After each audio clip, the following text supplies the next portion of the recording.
to get started with, first of all, I want to thank Nicole for running. And I tell you from the bottom of my heart, and Susan Watt knows this story, nobody was happier that Nicole Duncan decided to run than Donald Galloway, who had said, I'll do it. But I'm an older white guy. I'm not the young law prof I was when he nearly won the seat in 2012.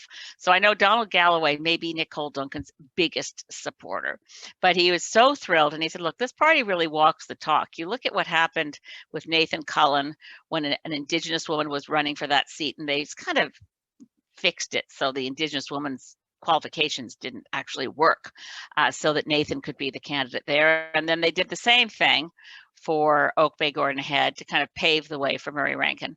And Donald Galloway wrote something for the Times columnist that they haven't printed, but it was so classic. It was wonderful about, Sonia Furstenau walks the talk. I said, Donald, speaking in Donald's voice, I said I'd do it if they couldn't find anyone, but I really hoped they'd find a younger woman who's been doing local work in the community recently. And he said, they did. Nicole Duncan's agreed to run, and she's very, very engaged in the community. Elected to school board with 12,000 votes from Oak Bay for Nicole Duncan. I think I've got the right number of recent voters who said, we want Nicole Duncan playing this critical role, and nothing really, as much as being a member of parliament, it seems like a big whoop-de-doo. But if you're looking at what really affects your life, school board, it's much more right there if you're a parent of young kids. So then, of course, I started trying to find out more about Nicole. So grateful and happy that she's running.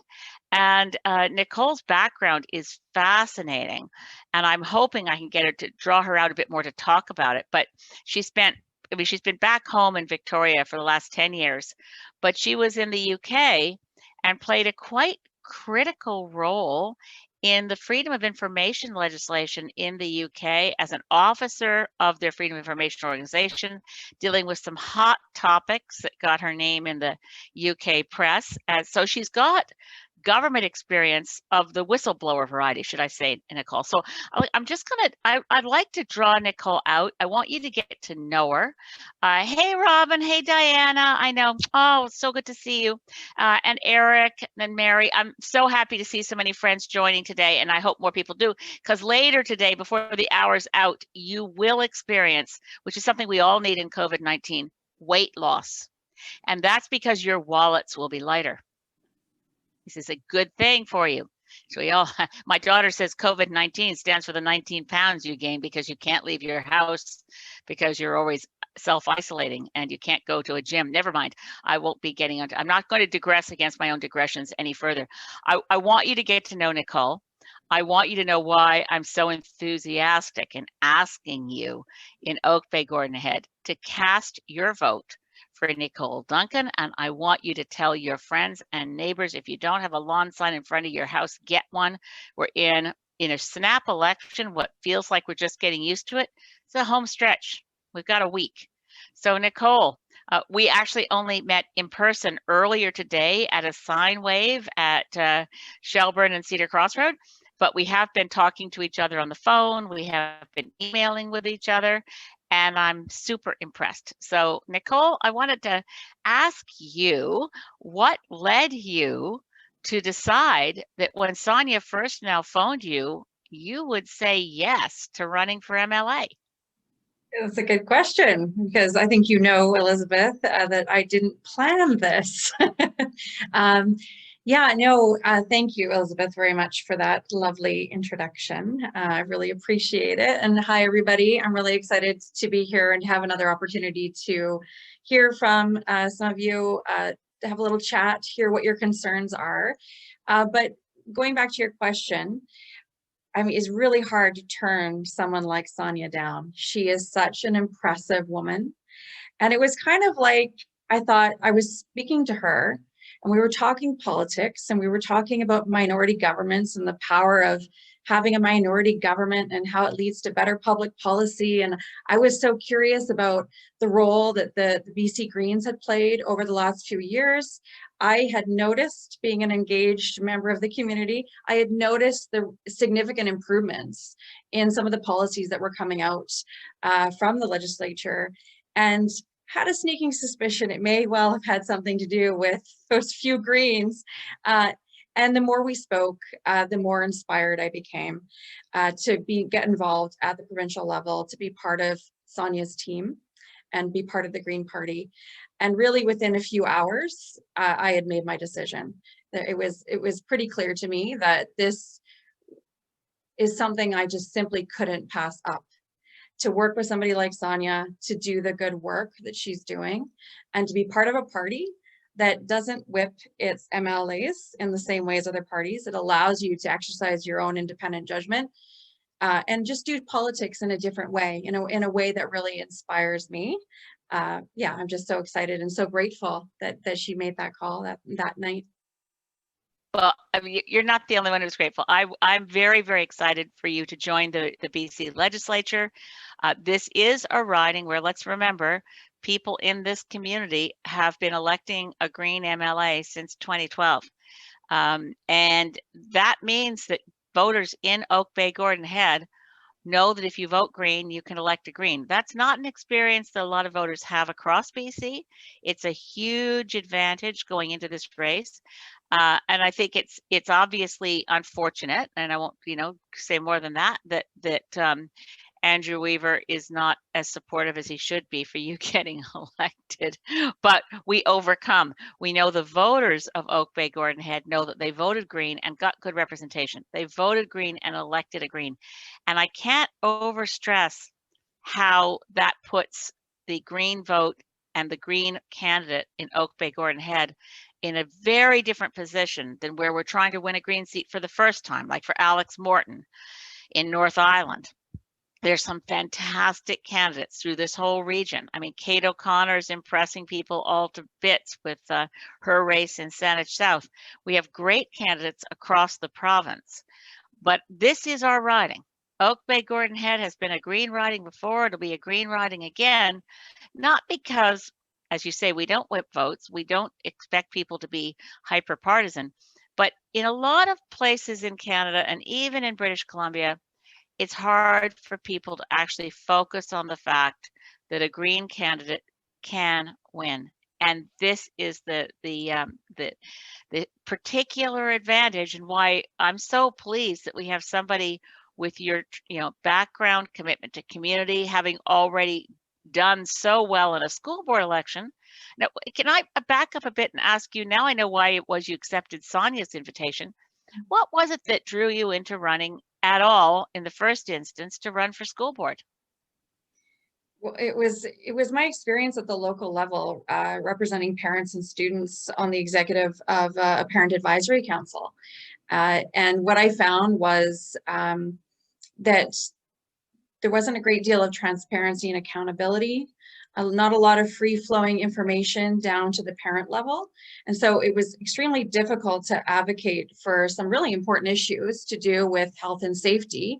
And at the time, it was around 2015, and we had just started to hear about some of the issues with lead in the school drinking water. And as soon as we started to make inquiries and trying to find out what the plan was going to be in order to address it, we started to hit roadblocks one after the next after the next. We ended up using freedom of information in order to get information about what the plan was, how bad the situation was in terms of the getting hold of the testing results, and what the plan was going to be to remediate the issues with the lead. And so that one single issue really ignited my passion for getting more and more and more involved. And that led me eventually to run for school board. And then now, I mean, that's just, 2 years of really hitting the ground running. There's a lot to do at school board level. So we've been very busy with that local advocacy work. So, even though I knew your background, I just put 2 and 2 together. So of the people on school board, given that you had an expertise from the UK government freedom of information legislation. I mean, I'm assuming that you're the one who figured we better use FOI to figure out what's going on here with the lead. Yes, yeah, I did. Yeah, we had to use it a few times in order to get the information that we needed. And then we ended up having a number of public meetings, ended up engaging the superintendent at the time, the director of facilities at the time. And we worked, very collaboratively with a very committed group of women volunteers on the executive at that point. And we got it done. We had water shut off where kids were being expected to run the tap for 30 to 90 seconds in order to make the water safe. The idea of asking 5, 6, 7-year-olds to run a tap long enough. I mean, grown-ups have trouble running the tap long enough. So we were very successful, but it all came back to understanding how to get the information that we needed. But then once we got it, being able to drive home our points and focus on the evidence. It was very difficult to ignore us after we got our hands on that data. Yeah. No, that's really great to know that, and that's sort of, I mean, it's not far off Sonia's experience of get the information, what's going on with the toxic soil going into Shawnigan Lake.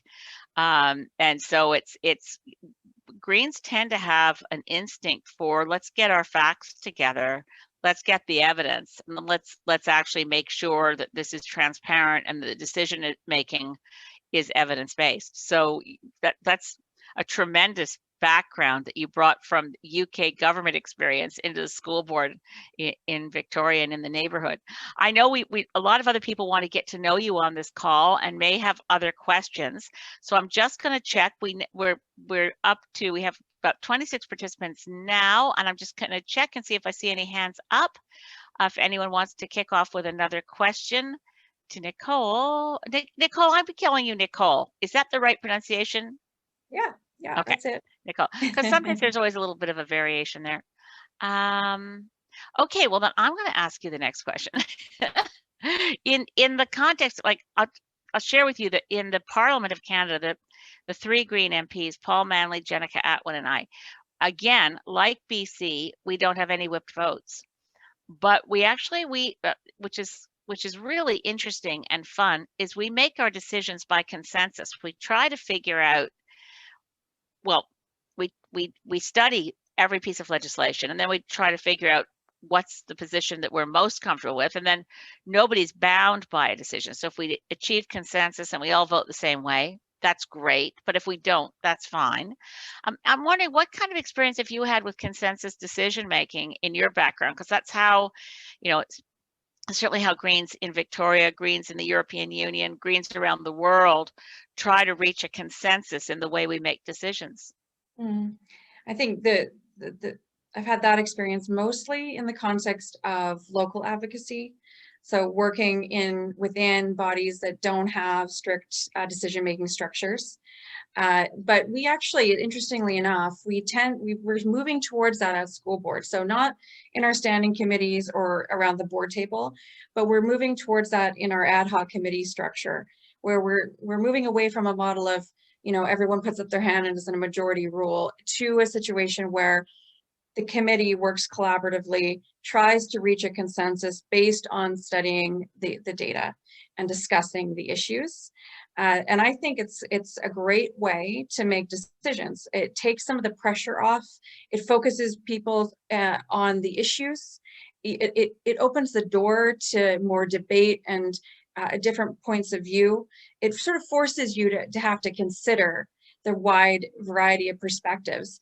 And I firmly believe that leads to better decision-making, and it's something that I'd like to see used more often, in fact. And I think we're moving in that direction in terms of governance in the Western world anyway.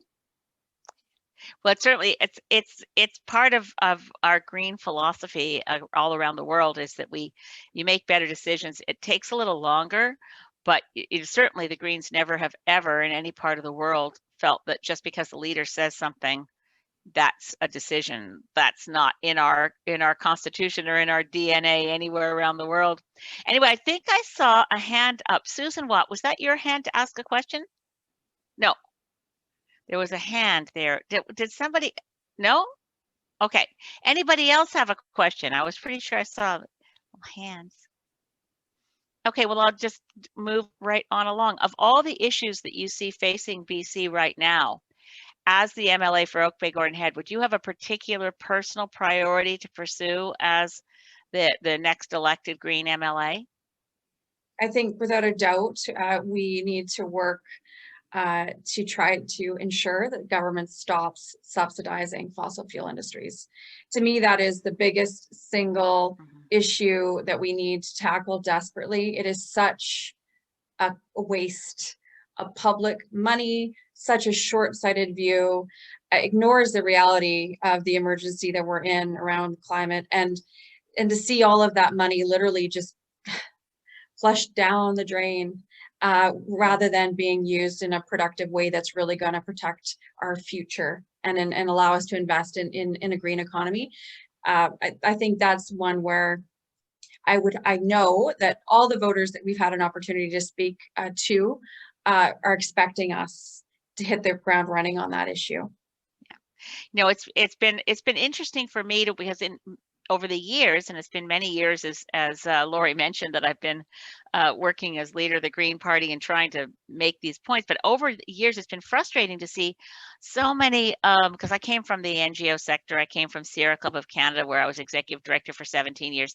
And it's been frustrating to see so many environmental groups stay on the sidelines. And I've been really encouraged by seeing Dogwood in this election putting out clear critiques of Horgan and the NDPers who said they were going to be against fossil fuel subsidies, but have actually increased dramatically the subsidies to fracking, to LNG, and completely ignoring the evidence that fracked natural gas has the same carbon footprint as coal. Sending it to China doesn't reduce the climate emergency, it exacerbates it. So subsidies to fossil fuels, you would think, would be a no-brainer for a party like the NDP, and yet they've actually massively increased the subsidies that this province gives to big oil, big gas, and foreign corporations. Yeah, no, and it's it's maddening to watch the lip service being paid to these issues, but to not see, the corresponding action. And I think that really makes folks cynical about politics and politicians. And really, a lot of folks are less engaged politically than I think they would be if they saw even a few politicians behaving differently, standing by their word, voting their conscience, and doing what they say they're going to do. I just see we have a question posted in the chat from Anne, and this is a big question I get from my constituents all the time. It's mostly provincial jurisdiction, not federal, but I get the question too. And that's the question of being able to find a family doctor. And in this case, Anne's, and people can find it in the chat, noting that she's caring for an aging father and wants to move him to Victoria, but concerned that she'll not be able to find a doctor to care for him here, and is really scared to leave the fact that where he is now, there is a family doctor. So what can we do about the shortage of family doctors, which I think is really at a crisis point, certainly through this region, but I would say right across Canada. Yeah, no, I agree. And it's something that certainly the people of our riding are intimately aware of. Waiting years and years for a family doctor and then ending up maybe getting one, and then, they retire or they move away, but they don't stay. And so it's a big issue for the folks of our riding. And I think, we need to be looking at creative solutions. I think we need to be looking at working with some of the post-secondary institutions and looking at how many doctors are completing, and then how many are staying in the province, and how we can keep them here, how we can attract them to family practice in particular, using nurse practitioners more to fill some of those gaps, take some of the pressure off of physicians, and allow them to focus on, again, that primary care. But I also think that we need to be looking at some, certain incentives to really attract doctors to Victoria in particular.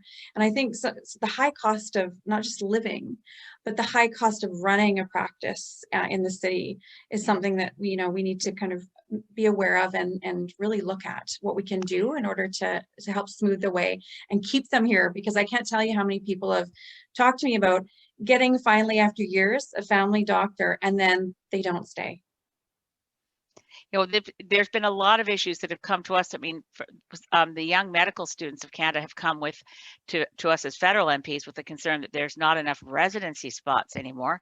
And so, particularly some of our young medical grads are going to the US for their residency, and then we lose them to the US system and can't get them back home here. Now, that's something that involves government working with teaching hospitals and working with the medical profession. But there's a hand up here from Carol and Ted. So Carol and Ted, do you want to take off your mic and pose your question? Hi, Nicole. Thank you for running. We worked on Don Galloway's campaign back in 2012 and, have a high regard for him. But one of the things that was a real stumbling block for him, and I think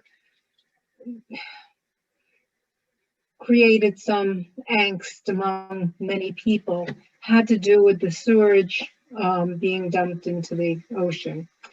And I'm not sure how, that's been resolved and, where we're in that process. We live right on Beach Drive, and we have been bombarded with the odor of the sewerage for the last couple of years. They've been attempting to address it, but I don't know if they've been successful. So I'm just curious as to what your position is on the issue of sewage disposal here. Well, I'd love to hear more about what's happening in particular with it at the moment. But what I would say is that to me, it's a bit of a no-brainer. I don't think that it makes a lot of sense at this point in time to be not doing it, tertiary treatment, right? We need to have, modern sewage treatment. We shouldn't be dumping raw sewage into our oceans. And it's amazing to me to see that, it's taken Victoria, so many decades to get to the point where, we've managed to get that investment both at the federal and provincial level and start to see some movement. So I most certainly support proper tertiary treatment and not dumping raw sewage into our oceans. It was certainly the longest process. I have to say, my experience of the CRD, you think, how can any institutional body of governance be so fraught? I probably shouldn't comment on it as a federal MP, but it certainly took way longer than I would have ever expected, considering that I worked on the issue when I was, before joining the Green Party as Executive Director of Sierra Club of Canada. We used to work on the need for Victoria getting proper sewage treatment. And I remember back in 2012, we had one candidate in that election campaign where he was a one issue guy. And because Donald was reasonable and looking at all sides and saying, well, we've got the federal money, but let's find the very best system we can find. I'll go out on a limb and say, I'm not sure we found the best system we could find to be pumping sewage to the Heartland landfill. Is that the best system we could find? But anyway, I'm interested to know that there's been an increase in sewage odor for people living nearby. Not surprised, because we're trying to get the kinks out of the system that the CRD finally chose. And you're right, thinking back to that election campaign, that did tend to dog us, as did the Mr. Floaty guy in costume, who was really not really interested in helping out Greens. So just looking to see if there's anything here that's a question. There's some really good comments. Thank you very much, Alex. Very kind of you. Let's see if there's any other new questions for Nicole. And I'd love to be able to capture those comments. I don't know, Lori, if we can keep those comments so I can Yeah. see them after? Yeah, Thank we're you. recording, so they Yeah. can still save us. Fantastic, thanks. Because there's some suggestions coming from France about how the oh yes, and the CRD is at the point of completing the sewer system. Yes, thank you, that's good. And also he made some comments, I think it's France, I'm looking to make comments about what we could do to get more doctors. I mean, I really think we're looking in the future, particularly at federal, provincial levels, we have to renegotiate the Canada Health Act. We have to think about putting long-term care under the Canada Health Act, so our seniors aren't in a category where, and I think that BC Greens and federal Greens agree on this point, that we need to make sure that long-term care for seniors is covered by the Canada Health Act, so there are minimum standards across Canada, and move away from the for-profit model of long-term care homes, which is a really big issue. But in looking at making sure, it's one of the great things I love about being elected as an MP is meeting with experts from all these different sectors. So the Canadian Medical Association and the Nurses Association, and they all meet with MPs, and they come together around this idea of patient-centered medicine, and having the idea of team medicine, that we probably won't ever get this kind of archetypal doctor who runs out with a little black bag in the middle of the night anywhere where usually he was called, right? It's a different model now. So we're looking at less Marcus Welby MD, if you guys remember old TV shows, and looking at team medicine, where we can have facilities where the patient knows that this is their team. They've got a doctor, they've got a nurse practitioner, they may have a physiotherapist, they may have a pharmacist, all of these, and a midwife, functions that are attached to the same group, but where people know they've got a go-to team that is their medical support. So I think that's, I hope, a direction for the future in terms of federal provincial renegotiation of the Canada Health Act. But I noticed there's a question here from Wendy. Oh, well, this is private to me, but I will put it to Nicole. The question is, okay, you're not, okay. I've been doing, ever since I was elected in 2011, frequent town hall meetings with local citizens to hear what's on everybody's minds. They're nonpartisan gatherings. So the question is, what would you do once you're an MLA, Nicole? How would you stay in touch with constituents? Would you do town hall or community meetings to hear what's on people's minds? How would you go about being accountable to your electorate? Yeah, I think town halls are a fantastic way to do that. But I think there's other ways too. I think just being really present in the riding. I've heard from a lot of folks, and I've been frustrated by it in the past myself. The idea that you elect your MLA or your MP and then you never see them. To me, being really present in the riding, being available regularly for folks to just come in and talk to me, pick up the phone and set up a time to talk. Doing town halls, doing newsletters to make sure that folks are kept up to date on the basics of what's happening and how they're being represented. Those are all things that I would most certainly love to be doing. That's great. And we have a comment from Robin and Diana about, again, back to qualified medical physicians. I don't know if you have this went to everyone, Nicole, so you'll see it in your chat too, about fully qualified foreign doctors not being able to practice here. And I'll throw in, for what's worth, because I'm frustrated with it too, that a lot of these professional qualifications are run by the Professional Association of Physicians and not a matter of government regulation. So, I used to be a practicing lawyer, and I know that when I moved from one province to another, it was like your law degree, it wasn't transferable. You had to start over again and go through your bar exams and get qualification in a different province within Canada. So much more so when you're a foreign trained physician and come to Canada, the existing professional qualifications of the medical establishment aren't making that easy. But I'll throw it to you, Nicole, for any comment on what might be done at the provincial level to increase the number of qualified doctors being able to practice here. Yeah, it's certainly something that we've included in our platform.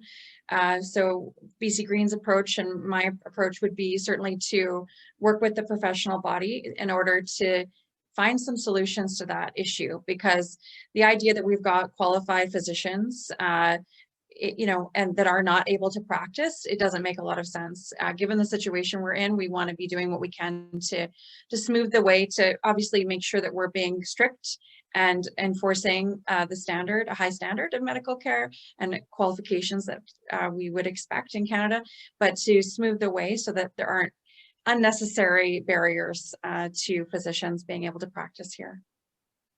It just occurred to me, Nicole, I haven't asked you anything about your personal life, your family life. Do you want to, because I want people to get to know you, and Yeah. what would you like to share? I mean, I know you're a mom. I'm a mom. I'm a mom of an 11-year-old boy who just started middle school. In the world of COVID, which is not the same experience as middle school would be otherwise.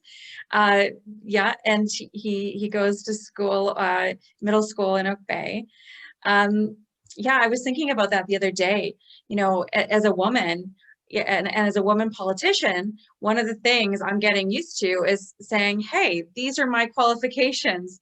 When I grew up, it was very much, you were taught to kind of downplay that, to not say I've got several degrees, but I do. I've got a master's in political science. I went to SFU for my master's degree in political science. Actually was Kennedy Stewart, the mayor of Vancouver, one of his teaching assistants. I got arrested with him. We have so much in common. I saw that. I actually saw that on the news, and I was clapping, going, woohoo! Yeah, no, we were standing together as the RCMP walked up to us, and he said to me, this just got real. I was like, yeah. Anyway, so I wasn't his teaching assistant. I was his arresting assistant. Anyway, keep going. Yeah, 2 degrees of separation, right? Between all of us. Yeah, and then I've also got a BTech in advanced investigative practice. I'm a certified member of the International Association of Privacy Professionals. So education has always been very important to me. I know that it can really lift people up and give them opportunities in so many parts of life. And so that's one of the reasons why I wanted to get involved in education and be advocating for kids that way. But yeah, so what else can I say? The biggest part of my life certainly is my role as a mother. And I know a lot of people say that, but it is so true. My son is the center of my world. And everything else that I do because I love to do it. So whether it's being a school board trustee, whether it's being consultants and helping clients to unpack privacy and access to information, deal with data breaches, put together privacy management programs, address access requests.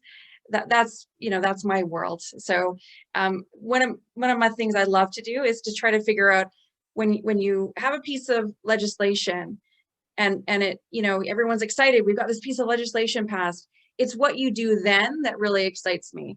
So, how you put it in practice, how you implement it, how you figure out solutions when the implementation doesn't go quite right. And when you're doing that, how you make sure that you're fair and inclusive and you do it in a way that is in the public interest. That's what I get excited about. So when I'm not spending time with my son, walking the dog, going skiing, enjoying this beautiful city that we live in, yeah, those are the things that I get excited about doing.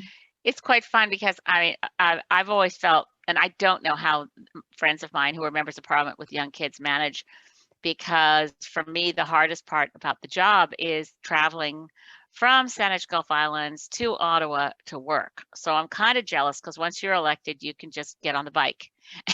And you can bike to work, you can walk to work, you can bring your son. It'll be good. It'll be good. You're not facing the it's a significant chunk of difference in my life and how much we have to travel, which I hate because of the carbon footprint. So I'm jealous of you as Green MLA, Oak Bay Gordon Head. That's going to work out. So I'm looking to see if there's, oh yes, somebody's asking about, good, the question of the 4-day work week when there are other more pressing issues to take care of. Nicole, do you want to comment on the 4-day work week and why it's part of the Green BC platform? Yeah, well, I'd love to. So it very much is a part of this idea of trying to find a better work-life balance to allow to really enhance the health and the well-being of people in our, not just in our municipality, but people in the province. And so the idea is to look at alternatives and more flexibility. The 4-day work week is one way to do that. There's also all sorts of other flexible working arrangements, which employers use. And I think the idea really is to try to encourage that greater flexibility so that folks can find a better, healthier balance between the work that they do and their private lives and their home lives with their kids and their families. And I think COVID certainly it's been a unique situation in that for more than one reason, but one of the things I think I've heard quite a bit from folks is that COVID and being forced to be home and really breaking your routine, which for a lot of folks is a real grind, has, made us kind of go, is this how we want to be living our lives? Some people have been, really struggling with transitioning back into work, into those long commutes, into not seeing their kids as much, not having as much free time. And so it's one of the ways that we are suggesting that we look at enhancing folks' well-being and health and well-being. Yeah, well, speaking of New Zealand, as we were just before we started officially this discussion, New Zealand Labor brought in a 4-day work week, and it certainly was part of, I think, the reasons for their landslide victory. But as I understand what BC Greens are proposing is that it wouldn't be legislated, it would be something that businesses would be encouraged to take up, employees and businesses would be consulted, and where it made sense, it wouldn't be a reduction in income, but trying to make the work-life balance more flexible. As I understand it, I'm not a BC Green candidate. Obviously, I'm a BC Green voter, but that's how I understood it from the debates. That's correct. Yeah, and I think the other aspect of that is, recognizing that what we're not advocating for is something that would reduce folks' income or their benefits, their access to benefits, extended medical and such. So that isn't the idea. I personally, I'm very excited by it because I think we're also looking at a real revolution is going to hit, like a tsunami is going to hit the workplace and the world of work from artificial intelligence. And we're not even getting ahead of the curve on that, but we need guaranteed livable income and we need some flexibility around work-life balance to be able to make sure that we're ready for what's going to happen when a whole lot of people are basically replaced by artificial intelligence. We need to make sure society as a whole, it has a real social safety net, and that we figure out how to make our economies profitable, prosperous, and healthy while adjusting to some stuff that right now we really don't see coming. But that's been part of what Federal Greens have been looking at. The Canadian Labour Congress has a really good discussion document on what the world of work will look like, as much as one can imagine it, when AI hits, and thinking ahead to things like a 4-day work week is one of those adaptive measures. And the more you do it before the issue hits, the more resilient society will be in coping with the impacts. So I'm just looking for, okay, for some people, 4-day work week, guaranteed livable income. There was something, someone else has asked way up in the chat, and I didn't want to miss it. Nicole, I think this will be our last one before we shift to fundraising, but I'll take direction from Lori. Curtis is asking about students in the riding, concerned about how they'll pay rent every month. Curtis's point is that he works 25 hours a week while going to school full time. And at the end of the day, he's not worried about grades, worried about how he's going to pay tuition while spending over 50% of income on rent. What is the Green Party of BC's plan to help students and others with rent? Yeah, that's a great question. Thanks for the question, Curtis. Yeah, I think we're really showing a great amount of leadership, and this part of the platform addresses those struggling with really affordability, but those that are paying more than 30% of their monthly income in rent, our proposal is to have a rental supplement available to folks that are paying more than 30% of their monthly income in rent. It would be a means tested program and really aimed at the low and moderate income earners. So those folks that are earning up to around $75,000 a year would be eligible for that rental allowance. And I always take Sonia's point that if Horgan had put us in a snap election, the money for rent would have been flowing by now. And I like BC Greens. I'm also very worried about our tourism sector, because they are continuing to be walloped by COVID-19, and they haven't gotten, the tourism sector in particular is really quite in free fall. So I see that Basma's commenting that she totally agrees that Curtis's question is important, and I'm a professor and see students really struggle with this. So again, from the federal level, we want to abolish tuition. And with a guaranteed livable income, students wouldn't be struggling. They wouldn't have to hold down a job while going to school.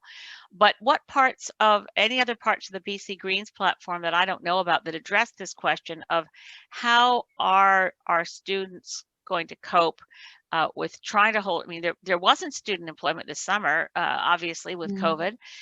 And oh gosh, the federal scene was so contaminated by the debacle around the student volunteer program. I won't even get into the We Charity issue because it's all federal. But what would the BC Greens be looking at for this coming academic year to help students? Yeah, well, we're looking at, I mean, for students that have children, again, we've got a number of initiatives around childcare.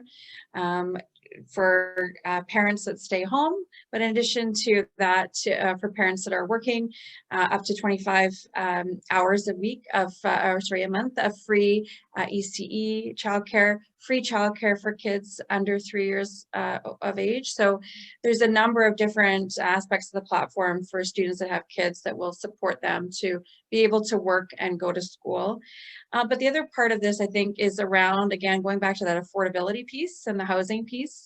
We're really looking at affordability through the lens of not only the rentals supplement, but also looking at how we build up our cooperative housing, some of those nonprofit housing associations, that other means of building housing that is secure and affordable. Again, I would hope that students are going to be able to benefit from some of that good policy work as well, and families in general will benefit from that. And on that I'm realizing, oh, someone took off. Oh, Laura, you're jumping in. Okay. I'm jumping in. We're almost 10 to 8, a little past that. And Elizabeth, thank you. You've drawn Nicole out. We feel like we know her so much better already. I don't know if everybody else, but you always have a way of drawing the best out of people. Well, I just want to cross-examine Murray Rankin. Let me add him. Let me add him. How we support our upcoming MLAs is just as important. If we want to put all this talk into action, which Greens like to do, we don't just like to make a plan. We've heard about making a plan. The NDP are going to make a plan, even though there's no action behind those plans. So we want to action everyone here tonight. And not just plan on donating to Nicole or volunteering. I've just put in the chat window that link that takes you directly to Nicole's webpage. 100% of all donations go to the campaign.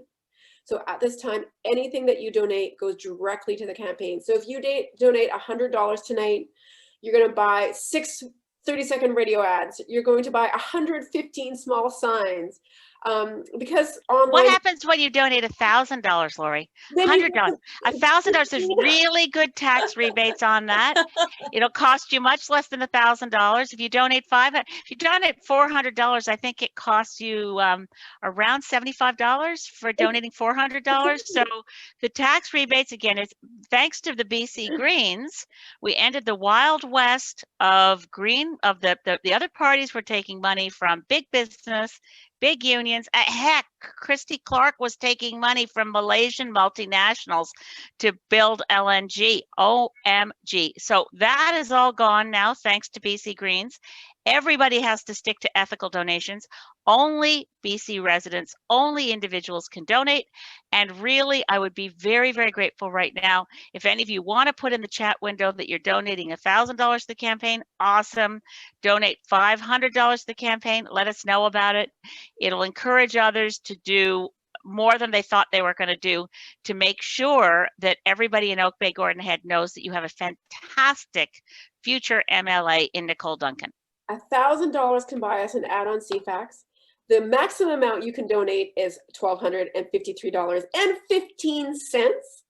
So we'll take your extra $53.15 as well, and that'll buy us another 15 signs. It does take a community to get a Green elected. We all know that. And so not only do we want your money, we want your time. So give us your money and your time.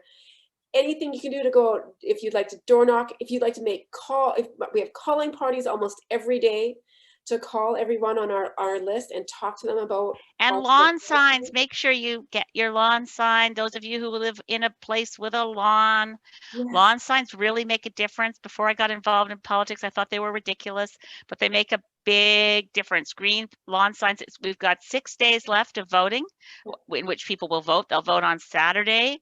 So it's a little, yeah, so it's 7 days left. Okay, not 6 days. I didn't take away a day on purpose, but we're down to the wire. And we need to make sure that everybody who knows that they want to vote Green knows not only how great Sonia is, how great the provincial platform is, but in Oak Bay Gordon Head, you have a skilled, qualified, talented person that they won't know as well as some of the other names on the ballots. Well, make sure they know about Nicole Duncan. Make sure they know that she's got experience in government, experience in local government, school board, and the work in the UK. I don't think people know enough about you, Nicole, honestly. I'm very impressed, and I want to make sure that we spread the word. No, thank you so much. And thank you, everybody that's donated. We really appreciate it. It's what keeps us going and allows us to. Anne wants to know why I want to debate Murray. Can I do it fast? Go for it. Okay. See, for a gazillion years when I was executive director of the Sierra Club of Canada, that was 17 years of my life, towards the end of it, when one of our biggest campaigns was to stop an evil multinational from the United States called Bilcon from doing a big open pit quarry for basalt from a place called Digby Neck, and then building a big Aframax tanker terminal to ship it to New Jersey for making highways. It was a very large threat to the survival of a very endangered whale species called the right whale. Long story short, we won. It was the first time in the history of Canada that an environmental assessment panel, federal provincial panel, said this project is so bad, it cannot be mitigated. So the panel ruled the project was hopeless, should not be approved. In 2008, the progressive conservative government of Nova Scotia said, no permit for you, Bilcon, goodbye. The federal Harper Environmental Ministry said, so bad, can't be mitigated, we're turning it down. Bilcon went away saying, we're going to go to a Chapter 11 NAFTA secret tribunal complaining about this. We're going to sue Canada. So that is a secret hearing process. It no longer exists because we got rid of it in COSMA. I am trying to do this fast. So Chapter 11 NAFTA, secret hearings. We hear nothing more. Sierra Club doesn't get in the door at the secret hearings. Nobody gets to present evidence or even know who the bought and paid for expert witnesses of Bilcon might be. So 2015, I read in the Globe and Mail, Bilcon has won. Canada owes them millions of dollars. The arbitration panel of 3 arbitrators, 2 Americans, 1 Canadian, have ruled that the environmental assessment process was not fair to Belcon. The Canadian arbitrator dissented and said this particular theory damages environmental assessment law in Canada and our sovereignty forever. And then I think this news story is wrong because Murray Rankin had been a friend of mine since 1982. This is wrong. This says Murray Rankin was the expert witness for Belcon. That can't be true. And at the period that he was testifying, wait a minute, he was a sitting member of parliament. That can't be true. They've got this wrong. No, they don't have it wrong. Murray Rankin is a sitting member of parliament, spent 4 days not representing the people of Victoria, but sitting in a witness chair, paid for by Belcon to testify against Canada, and it cost Canada $7 million.